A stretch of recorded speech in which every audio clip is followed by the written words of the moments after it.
In this video, I'm going to show you how to install the clamp to the wire bender from Tipsy Bobber.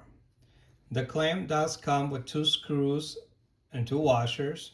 All you need is a 5/32 wrench.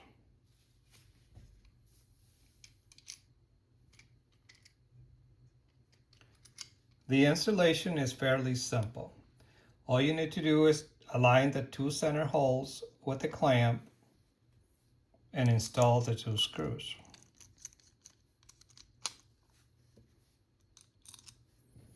And finish it with the wrench.